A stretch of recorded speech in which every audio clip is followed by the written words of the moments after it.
Kanya-kanya may sariling diskarte sa tubeless rim set.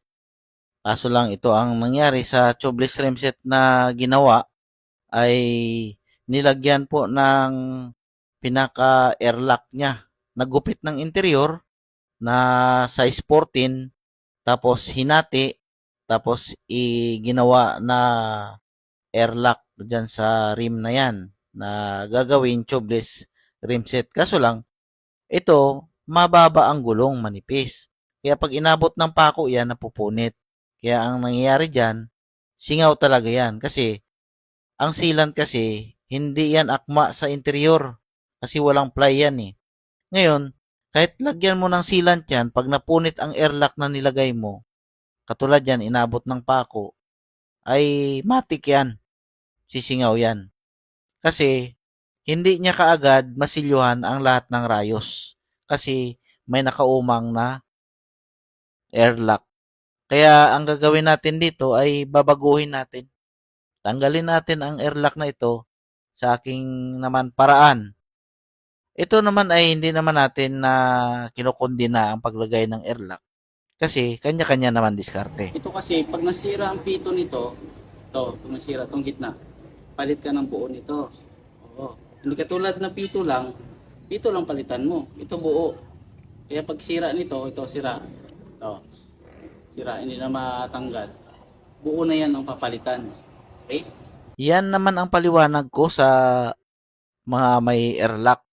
Kaya pinapag-aralan natin maigi matapos natin linisin ang rim. Lagyan natin po ng pito kasi hindi na tayo gagamit ng airlock. Hindi na tayo gagamit ng ginupit na interior.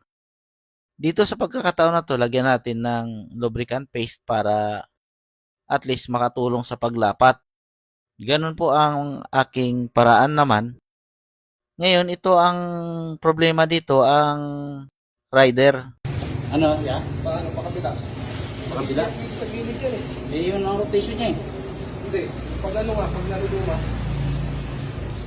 Ay, pag nagagater kasi, nabibiyak dito, nagpupunit. adi, Pasalubong. ano natin? Paano yan? Ano natin sa ano niya? Sige. Bali, ayaw niya sundin ang pinaka-rotation ng gulong. Kaya nga, pinagbibigyan natin kasi customer is always right naman eh. Kaya ito, sinublis natin rim set na wala siyang airlock. Ang gagawin natin ay tanggalan mo natin ang barbulayan tapos i-direct natin yung hangin na wala pa siyang airlock, wala pang sealant.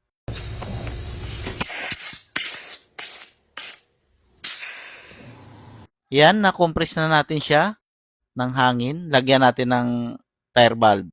Hahanginan natin na wala pang tire sealant para mailapat natin ang labi. Yan, wala pang tire sealant yan. Ayan o, may hangin na siya. Ngayon, tanggalin ulit natin ang pinaka-tire valve niya.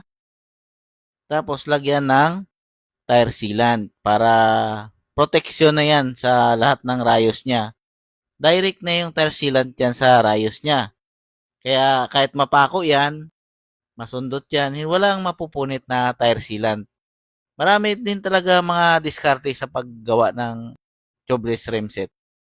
Ganyan po ating ginagawa. Pinapagpagpagpag natin para lalong sisiksik ang pinaka-tire sealant niya sa lahat ng mga rayos. Kaya minsan may mga nagtatanong, paano naman po pagka lumuwag ang rayos? Pag lumuwag ang rayos po, lalong sisiksik ang tire sealant. Kapag naputol naman ang rayos, ay naiiwan po ang pinaka-puno niyan. Kaya wala pa rin pagkakataon na sisingaw siya. Ngayon, ikaw ba na driver o may-ari ng motor, hindi mo papalitan ng rayos kaagad? O pag pinalitan mo ng rayos, parang nagpalit ka lang ng pito yan. Pinapalusot lang yan. Okay po, ayos na siya. Salamat. Peace.